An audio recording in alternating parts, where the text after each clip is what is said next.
Agora pode colocar meu PowerPoint aí. Meus irmãos, Deus está começando um grande movimento de multiplicação de discípulos entre a juventude batista brasileira. O movimento de multiplicação de discípulos começou com o Senhor Jesus. É uma obra do Espírito de Deus. O Senhor Jesus começou se envolvendo, se relacionando com pessoas, e esse movimento ele começa. O Espírito de Deus lidera isso. É o Espírito Santo que está liderando, coordenando todo o movimento de multiplicação de discípulos. E é um negócio que vem e não para. E sabe por que nós estamos aqui? Porque as pessoas que vieram antes de nós não permitiram que esse movimento fosse interrompido, porque é uma obra do Espírito, e ninguém pode parar a obra do Espírito. O movimento de multiplicação de discípulos, irmãos, o movimento da igreja do Senhor Jesus é algo sobrenatural e que nenhuma força pode impedir, nem as portas do inferno podem prevalecer contra a obra do Espírito, contra a obra da igreja do Senhor Jesus, contra o movimento de multiplicação de discípulos. Sabemos que na história tivemos perseguições, cristãos mortos, e esse movimento não para, e chegou até nós. Chegou até a nossa geração, e nós não podemos permitir que ele pare aqui, ele não vai parar. E Deus quer usar a nossa vida como instrumento neste movimento de multiplicação de discípulos. E o que nós vimos aqui durante esse congresso é que, se depender da juventude que está aqui, esse movimento não para, esse movimento vai continuar, porque nós estamos comprometidos com o movimento de multiplicação de discípulos. Amém? Diga assim: eu estou comprometido com o movimento de multiplicação de discípulos. Agora, tem uma coisa muito importante que a gente tem aprendido nesses dias aqui: vida com Deus, intencionalidade, amor às pessoas, foco em gente, porque o nosso negócio é desse jeito, pastor. Aprendi, vamos lá. O nosso negócio é. Eu sinto que a turma do Maranhão parece que fala com mais empolgação. Porque o nosso negócio Maranhão é? Não dá nem para pedir mais gente para falar. A gente tem aprendido algumas coisas, irmãos, e mudar hábitos, mudar comportamento não é fácil. Também alguém já falou, o André falou sobre isso aqui. Quantas vezes a gente encontra pessoas dizendo assim: olha, segunda-feira eu vou começar o regime, segunda-feira eu começo a academia. Termina um congresso, você fala assim: a minha vida de oração vai mudar, a minha vida de leitura da Bíblia vai mudar, eu vou começar a ler a Bíblia. Ou toma algumas decisões, e aquela coisa, é só uma questão de tempo, e parece que a rotina vai tomando a gente, e a gente não consegue mudar hábitos. Mudar hábitos não é fácil. Mudar comportamentos não é fácil. Porque a gente não tem que atacar o hábito, o comportamento. A gente tem que ir na motivação. Se você quiser mudar alguma coisa na sua vida, você tem que trabalhar com a sua motivação, a causa daquilo. Então você decide: não, eu vou investir a minha vida na multiplicação de discípulos, eu vou investir a minha vida nesse negócio, a minha vida com Deus, eu vou ter um outro estilo de vida. E talvez você vai voltar essa semana, e vai ser uma semana diferente, e daqui a pouco a rotina vai te tomando, e você daqui a 15 dias, 30 dias, você volta à normalidade de um frequentador de igreja, de um membro de igreja, de mais um na multidão. E Deus nos chamou para transformar o mundo, meus irmãos, para transformar essa nação, e o Espírito de Deus quer trabalhar através das nossas vidas. E a motivação é o Espírito de Deus, é a nossa paixão, é o nosso amor por Deus e pelo próximo. Isso ficou claro aqui. Antes da grande comissão, grande mandamento, disse o pastor Valmir de uma forma muito preciosa aqui para nós. Então a nossa motivação, o amor a Deus, o amor ao próximo, isso é muito importante, irmãos. Senão, não vai mudar nada na nossa vida. Quantas decisões você já tomou para mudar algumas coisas na sua vida e você não conseguiu? A motivação, a sua vida espiritual, o que enche você, o que preenche você, é isso que vai definir o que você vai ser, o que você vai fazer. Então, vida cheia do Espírito de Deus. Quando o Senhor Jesus começou a ter o contato com seus primeiros discípulos, com André, com Pedro, com Filipe, Filipe levou um moço para Jesus, está lá no capítulo 1 do Evangelho de João, levou um moço para Jesus chamado Natanael. E quando a Natanael se aproximou, Jesus se dirigiu e disse para ele: está aí um israelita onde não há dolo, um bom homem. E aí ele disse para Jesus: mas o senhor me conhece de onde? Ele falou assim: não, eu já tinha te visto debaixo da árvore. Mas antes Natanael já tinha perguntado, falado para Filipe, quando Filipe disse assim: Natanael, eu encontrei o Messias, você precisa conhecê-lo, você precisa ir lá. Aí Natanael perguntou assim: mas vem alguma coisa boa daquelas bandas de lá? Aí o que Filipe falou para Natanael? Tentou convencer Natanael que Jesus era o melhor, argumentar com ele que Jesus era o melhor, era o Messias. O que Filipe fez com Natanael? Vamos lá, você precisa experimentar Jesus na sua vida. O discipulado não é a gente convencer com argumentos, com técnicas, com conhecimento bíblico que Jesus é o melhor. Discipulado é você investir na vida de uma pessoa para que ela experimente Jesus. E é esse experimentar de experimentar Jesus que vai mudar a vida dela. Filipe não argumentou com Natanael para convencê-lo, mas disse assim: vem cá, Natanael, vamos lá, você vai experimentar. A nossa missão é levar pessoas a experimentarem ter uma experiência com Jesus, ter vida, é investir na vida da pessoa, é vida na vida, é você compartilhar a sua experiência para que essa pessoa também se aproxime de Jesus e que ela experimente Jesus na vida dela, porque senão ela não vai nascer de novo, ela vai se aculturar ao Evangelho, ela vai se tornar da sua igreja, ela pode se tornar sua amiga, praticante da sua religião, mas ela não é trigo, ela é joio, porque só é trigo de Deus quem teve uma experiência de novo nascimento. Você pode ser filho de crente, membro de uma igreja, mas se você não nasceu de novo, você não é filho de Deus, você não tem o seu nome escrito no livro da vida, você não é discípulo de Jesus. Você pode ser batista de nascimento, batista por aculturamento, membro de uma igreja, praticar todas as rotinas de uma igreja, mas você não teve uma experiência com Jesus. E esse ponto é chave na questão do discipulado. Discipulado é levar pessoas a terem uma experiência pessoal com Jesus e assim terem a oportunidade de nascer de novo. O milagre do novo nascimento. Vamos lá, Natanael. E aí quando Natanael encontra Jesus, que Jesus fala aquelas coisas para ele, Natanael diz 3 coisas interessantes. Primeiro ele diz assim: mestre, Rabi, tu és o Cristo, o Filho de Deus, o Rei de Israel. 3 coisas preciosas Natanael disse e que são fundamentais nesta relação de discipulado, no relacionamento discipulador.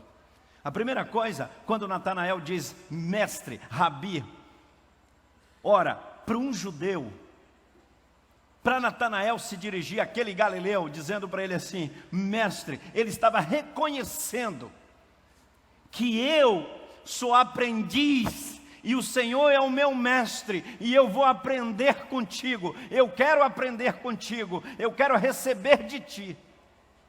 E essa base do discipulado é a base do aprendizado, do receber de Jesus, que Ele é o mestre e que nós aprendemos nele, aprendemos dele, e Ele é a nossa referência, Ele é a nossa base, o nosso mestre, e é dele que nós aprendemos, e absorvemos os princípios, Ele nos ensina, Ele é a referência, Jesus, o Filho de Deus. Natanael, a base do relacionamento discipulador entre Jesus e Natanael. Primeiro, vem, tem a experiência, estão juntos ali, e ele diz, mestre, Rabi, ele já está se rendendo e dizendo, eu quero aprender contigo. O discípulo é um aprendiz permanente. Vou repetir, olha para mim, você é discípulo de Jesus, então você é um aprendiz contínuo, permanente. E nós vamos estar aprendendo sempre, sempre, sempre, até o último dia. A nossa vida, a rotina da vida cristã é a gente aprender com Jesus todos os dias. E para aprender com Jesus todos os dias, nós temos que caminhar com Ele todos os dias. Temos que ter intimidade com Ele. Está claro? Amém? Segunda coisa, ele diz assim, depois que ele falou que ele é o mestre, ele disse que era o quê? O Cristo, o Messias, o Filho de Deus. Tu és o meu Deus. Eu reconheço o Senhor como Deus, não é apenas um homem da Galileia que eu colocava dúvida. Agora eu reconheço o Senhor como Deus, e como Deus a minha confiança está posta no Senhor. É outro aspecto do discipulado. Primeiro, o aprender, o receber do Senhor. Segundo, a minha confiança está no Senhor. Levar pessoas a colocarem a sua confiança no Senhor. Filipe levou Natanael, está perto de Jesus, e Natanael vai depositar a sua confiança agora em Jesus, reconhecendo o como Deus, como soberano. Ele é o meu Deus, Ele é o Filho de Deus, é o ungido, é o Cristo, é o Messias, é mestre, é o meu mestre, mas é o meu Deus, é nele que eu aprendo, é nele que eu confio, e nem mais um outro. Esta relação espiritual, porque você não pode confundir que discipulado é levar pessoas a terem amizade com você, com a igreja, com Jesus, mas não tem experiência com Jesus. Aí não se tornam discípulos de Jesus.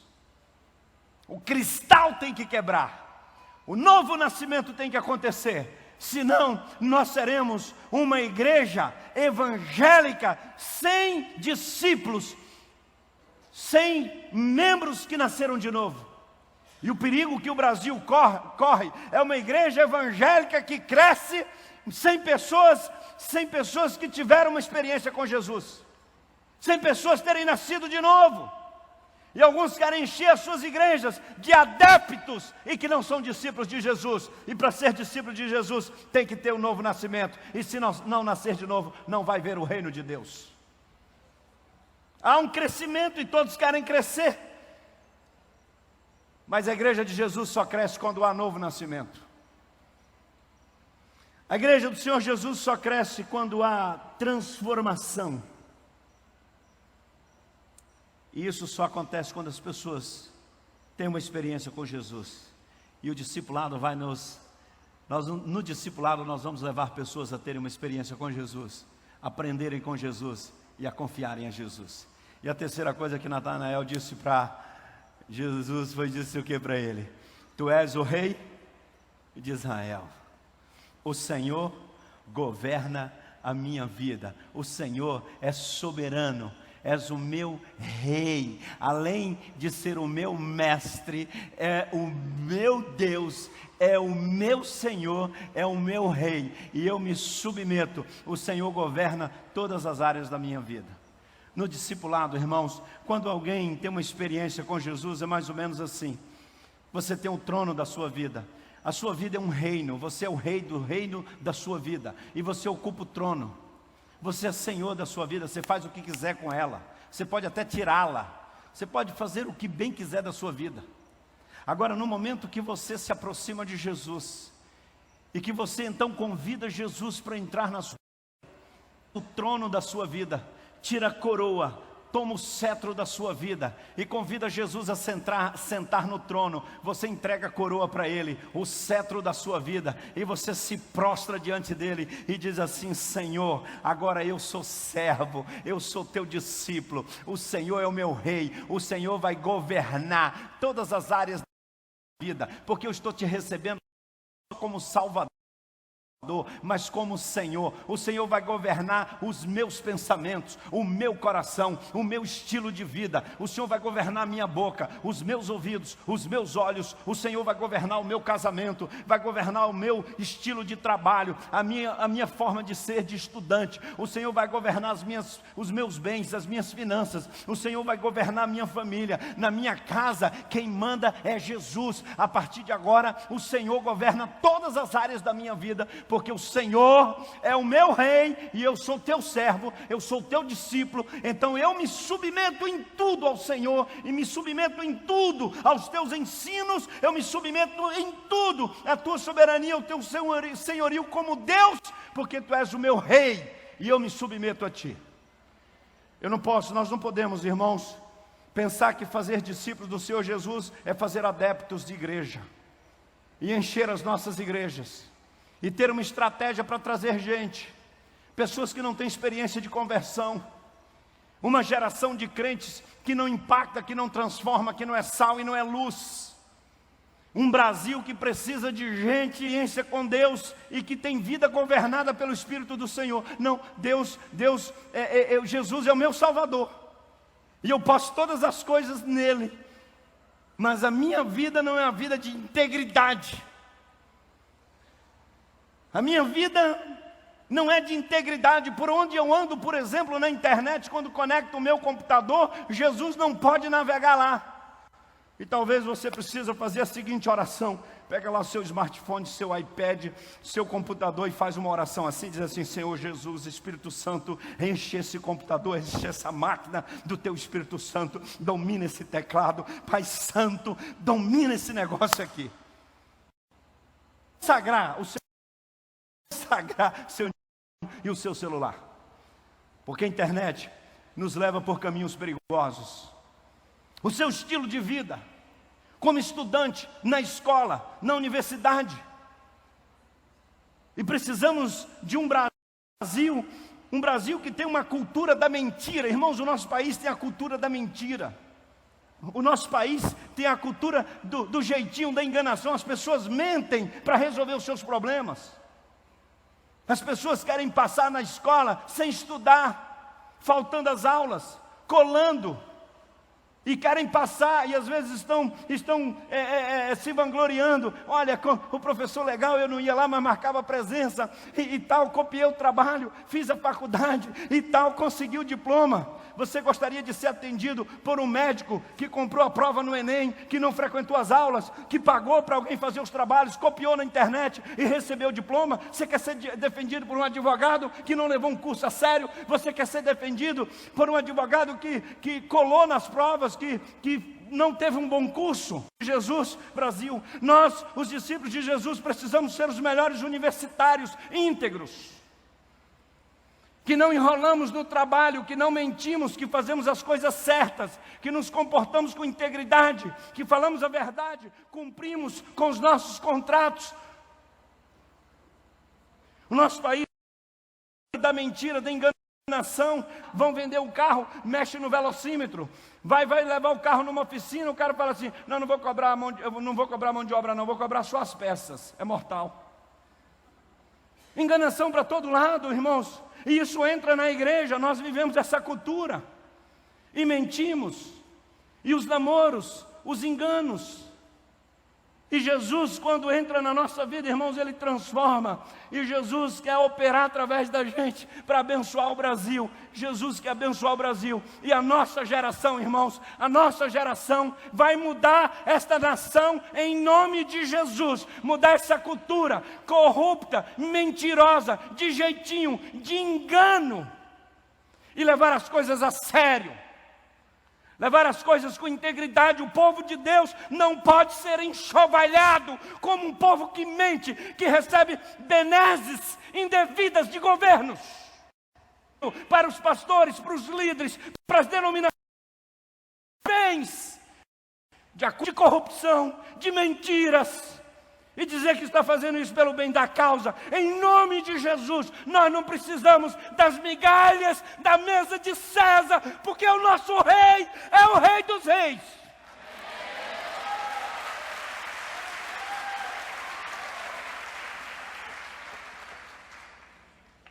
O projeto Cristolândia, irmãos, é sustentado única e exclusivamente pelas igrejas batistas do Brasil. Pelas ofertas que a sua igreja envia, pelo PAN que você contribui. E desde que o projeto veio atendendo, nós atendemos milhares de pessoas, são servidas mais de 5.000 refeições por dia, mais de 150.000 por mês. Como tenham sido procurados por políticos, querendo ajudar, querendo oferecer dinheiro, formas de oferecer dinheiro para apoiar a Cristolândia, e querendo fazer algumas negociações, mas conosco não tem isso. Nunca recebemos um centavo e nunca iremos receber, porque essa obra é do Espírito de Deus e Ele vai fazer através das ofertas do povo. Não se faz com um valor monetário, se faz com oferta consagrada no altar. E o poder não está na soma do valor, o poder está na qualidade da oferta. Oferta generosa que o Espírito de Deus usa e multiplica e faz a obra acontecer.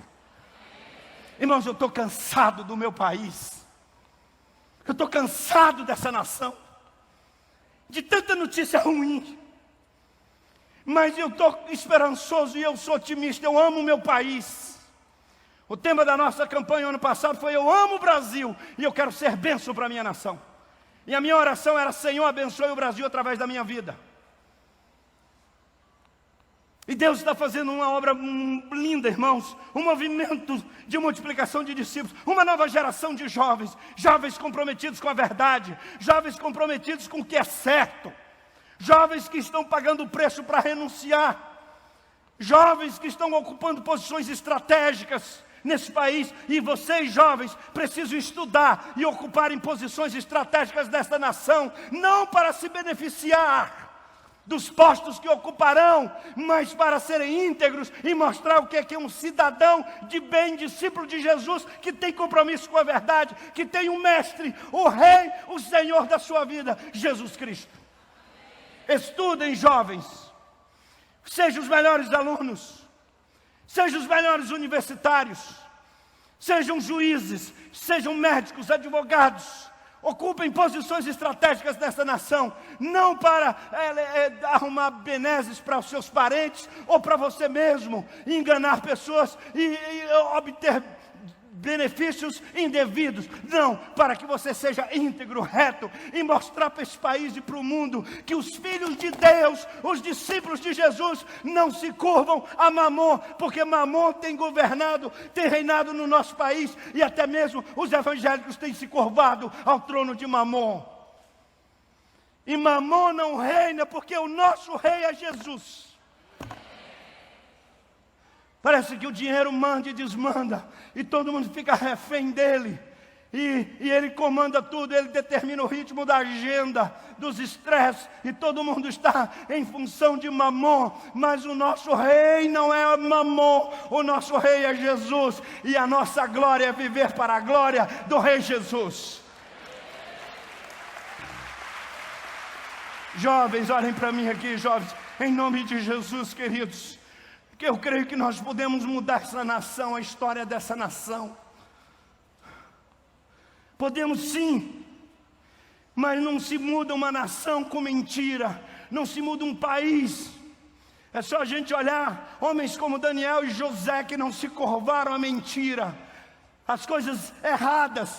E Deus usou de uma forma extraordinária, honrando e abençoando nações e milhares de pessoas através desses homens fiéis, íntegros, que estavam dispostos a renunciar a qualquer coisa, mas não renunciava à fidelidade ao Senhor. Nós não podemos vender a nossa primogenitura de discípulos do Senhor Jesus por pratos de lentilhas que Mamon está oferecendo de várias maneiras na nossa nação, porque nós irmãos, temos um Rei dos Reis que é o nosso pastor, e nada nos faltará. E a vida do homem não consiste na abundância de bens que possui, e a glória da vida, a plenitude da vida é ser discípulo do Senhor Jesus Cristo. Que geração jovem nós vamos ter? Como é o ambiente de trabalho onde você estará? A sua função de líder, de gerente, de alguma coisa, as suas decisões no trato das pessoas, no relacionamento com as pessoas, na vida, no dia a dia, no trato do negócio, seja da coisa pública, da coisa privada, na sua família, no seu casamento, nos seus relacionamentos com seus filhos, com a sua família, a lealdade, a integridade, a fidelidade. Irmãos, tantos divórcios no nosso meio, na casa de Israel, entre os discípulos de Jesus. O divórcio não pode prosperar, porque a família foi edificada pelo Senhor. Mas o mundo, o padrão divórcio é normal, mas para nós não é, queridos, e nós não vamos nos acostumar com isso. porque nós devemos ser leais e fiéis à família que Deus nos deu, em nome de Jesus.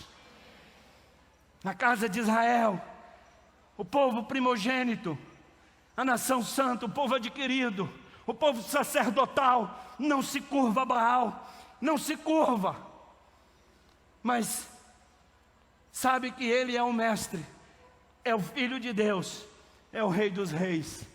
E nós não podemos, irmãos, ter uma vida de discipulado, ter um relacionamento discipulador, como discípulos de Jesus, sem que a nossa vida não seja uma vida onde Ele é o mestre, Ele é o Senhor, aprendemos nele, confiamos nele, e Ele é o Rei, Ele comanda tudo, Ele é o Senhor, e nós estamos dispostos a renunciar tudo para seguir Jesus nessa geração. E a pergunta da minha mensagem nesta noite, em nome de Jesus, é olhar nos seus olhos e perguntar: jovem, você está disposto a renunciar tudo na sua vida para ser um discípulo usado pelo Senhor Jesus, ser um discípulo que se curva e diz: Senhor, nada na minha vida será maior do que a minha fidelidade ao Senhor?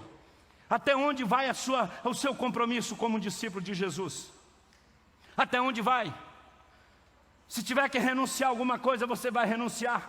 Renunciar a um namoro que não é edificante, um namoro que Jesus não pode estar presente. Você tem coragem de renunciar a práticas que não edificam, que não glorificam a Deus, renunciar até um emprego que não honra o nome de Jesus, renunciar a ganhos indevidos, renunciar a notas obtidas na escola e na faculdade, porque você não estuda, mas consegue sem estudar, renunciar a isso e começar a estudar e levar a vida a sério, com disciplina, com dedicação. Você está disposto a renunciar? Porque vem esse congresso, irmãos, e nós cantamos e palavras de Deus, irmãos, cada palavra de Deus nós recebemos nesses dias aqui. Ouvi o pastor Valmir, ouvi o André, ouvi homens de Deus aqui nesse tempo, meus irmãos. E você está aqui, tal, vamos lá, não sei o quê, mas você não está disposto a renunciar. Se você não subir hoje um Moriá, como Abraão subiu e disse: olha, Deus pediu Isaac, e eu vou te dou Isaac. Qual é o seu Isaac que impede que você seja um discípulo que se multiplique para a glória do Senhor Jesus? Você está disposto a renunciar os seus Isaques? É a vaidade, é o orgulho, é a inveja, é a sensualidade. Uma geração sensual a nossa, e que nós estamos mais preocupados com a nossa sensualidade, como vamos nos apresentar, do que com a nossa vida espiritual. Nós precisamos investir mais na nossa vida espiritual, muito mais do que investimos na nossa aparência, porque a aparência não é nada, o que é de fato é aquilo que nós somos em Cristo Jesus. A vaidade, os discípulos de Jesus não são vaidosos, os discípulos de Jesus não são invejosos, os discípulos de Jesus estão dispostos a renunciar a tudo, pelo um cristianismo vivo, transformador, porque um evangelho que temos visto na nossa nação tem envergonhado, irmãos, tem envergonhado. É muito oba-oba e pouca vida cristã. Outro tempo eu vi alguém dizendo assim: não, Deus, eu sou evangélica agora, sou evangélica, e Deus tem abençoado. Já consegui uma revista masculina, já recebi um convite, 500 mil para pousar nua. Deus tem aberto as portas e tem abençoado. Eu disse: esse negócio está errado. Ou eu estou passado, ou tem alguma coisa errada. Irmãos, olha, o negócio está complicado. Mas eu quero dizer uma coisa para vocês. Esse movimento de multiplicação de discípulos no meio da nossa denominação não é oba-oba não, é coisa de gente que está buscando a Deus. Não é um movimento para crescer a toque de caixa, igrejas e de qualquer jeito não. É uma coisa séria, é algo sério. Tem gente orando, tem gente muito séria buscando a Deus nisso. Tem muita gente séria.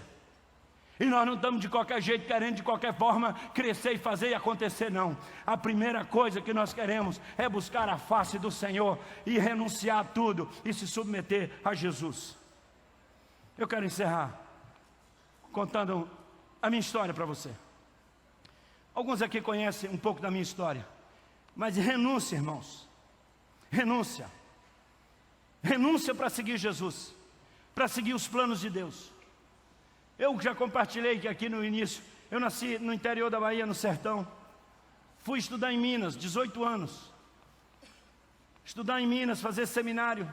Terceiro ano de seminário, passei no concurso da Caixa Federal. Terminei o seminário, fui ordenado pastor. Fui pastorear uma igreja, continuei trabalhando na Caixa. Fui auxiliar de supervisão, supervisor, gerente de agência, gerente de mercado, gerente disso, gerente daquilo. Fui crescendo lá em Minas, na Caixa. Com 28 anos de idade, eu fui para a matriz da Caixa em Brasília como executivo da Caixa. Meu salário cresceu 5 vezes. Eu tinha um salário maravilhoso na Caixa. Um bom salário. E fui pastorear a segunda igreja batista de Brasília. Aliás, viajamos algumas vezes aqui para o Tocantins, plantando igrejas aqui na região. Não é isso, pastor Lúcio? Fizemos muitas viagens missionárias aqui com a igreja do Tocantins. E eu tinha uma vida intensa. Um bom emprego federal. Trabalhando na igreja, fazendo a obra. E aí, um dia eu pensei comigo, agora é navegar em mar calmo até a aposentadoria. E aí pronto, um emprego federal, tem coisa melhor? Passou no concurso, beleza, todo mundo quer, abre um concurso, todo mundo quer passar no concurso federal. E eu já estava há 18 anos, quase 20 anos na Caixa. E aí um dia Jesus fala comigo assim: agora o senhor vai deixar a Caixa, deixar a igreja, e o senhor vai ser missionário. E nós vamos trabalhar nesse Brasilzão aí. Aí eu falei: Jesus, hoje o senhor amanheceu de mau humor, porque esse negócio não é para mim. O senhor está achando o quê? Que é fácil passar no concurso? O senhor acha o quê? O tanto de curso que eu já fiz dentro dessa Caixa, e para chegar onde eu cheguei, e a igreja, o senhor acha que eu vou largar tudo aqui em Brasília? Olha aqui, nós moramos muito bem, temos um padrão de vida muito bom, e agora o senhor vem com essa conversa aqui. Eu não vou nem orar sobre esse convite, porque esse negócio não é para mim não. Eu sempre andei para frente. E aí, meu irmão, aquele pastor que pregava sobre confiar tudo ao Senhor para os outros, né? A gente prega para os outros. Você confia ao Senhor, entrega tudo ao Senhor e tal. Da minha vida não tem nenhum Isaac. Eu já consagrei, dediquei tudo ao Senhor. Eu descobri que aquele pastor tinha alguns Isaques. A zona de conforto que ele criou. A zona de conforto que ele criou para a família. A proteção que ele criou. E a minha confiança estava nessas coisas. Mas no dia que eu reuni a minha família, colocando tudo isso, na hora de tomar a decisão, que a coisa fechou para o nosso lado mesmo, que não tinha mais jeito de eu fugir de Deus, e eu ponderei com a família, falei para os meus filhos: olha, mas se nós sairmos da Caixa, eu não vou ter aquela aposentadoria no futuro, plano de saúde, talvez vocês tenham que sustentar 2 velhinhos e pagar o plano de saúde deles, eu não vou ter mais a segurança da Caixa, eu vou perder o emprego, e agora nós vamos ser missionário.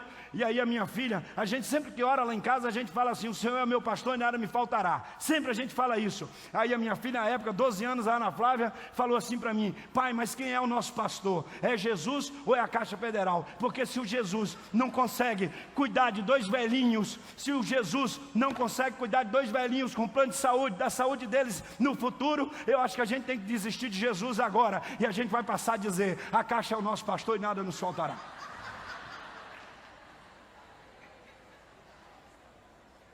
Está rindo, né, minha irmã?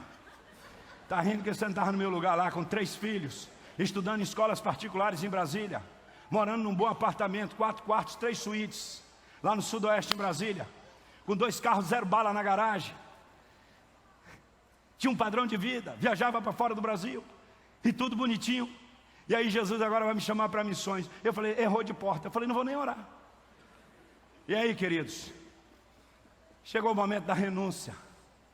E eu orei com a minha família, e nós deixamos tudo isso, e eu não sabia nem quanto ia ganhar na junta.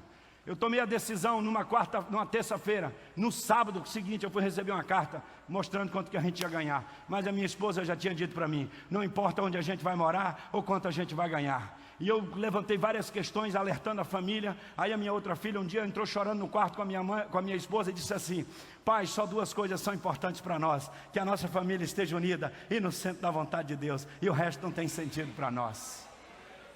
Eu preguei isso para ela no casamento dela, 3 anos. Eu falei para ela: filha, eu quero te dar um conselho que uma filha me deu, de que a vida, o importante é família unida e no centro da vontade de Deus.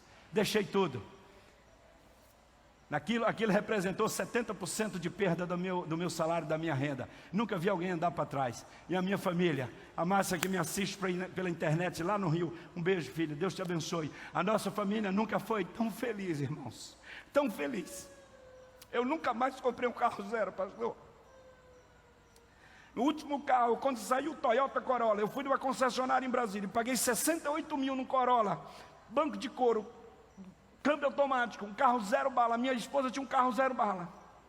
Normalmente se prega por aí de negócio de prosperidade. Eu estou para trás, eu estou para trás.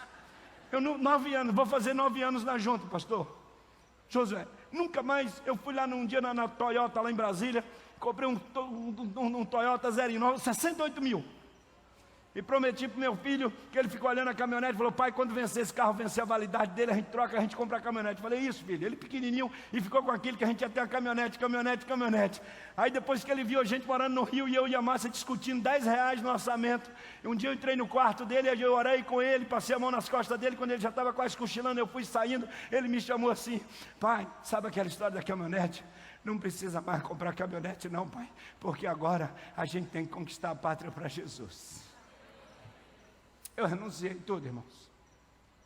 Os sonhos. Fiz tantos cursos, MBA disso, MBA em gestão empresarial, MBA daquilo, estudei isso, estudei aquilo. Fiz tantos cursos.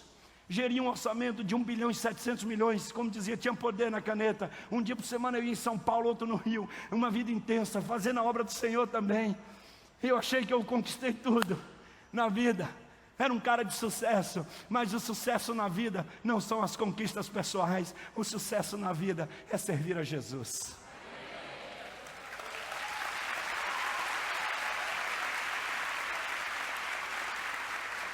Jovem, eu não sei o que alimenta o seu coração. Quais são os seus sonhos? O que te alimenta? Eu quero te dizer um negócio de vida, de experiência, que a coisa mais linda na vida, mais preciosa, é ser discípulo de Jesus. É viver com o Mestre, o Filho de Deus, o Rei dos Reis. Feche seus olhos, precisa renunciar.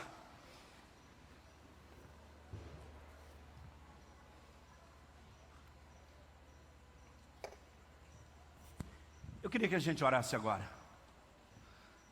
Eu quero que você ore agora. O que você precisa renunciar? É sério isso aqui.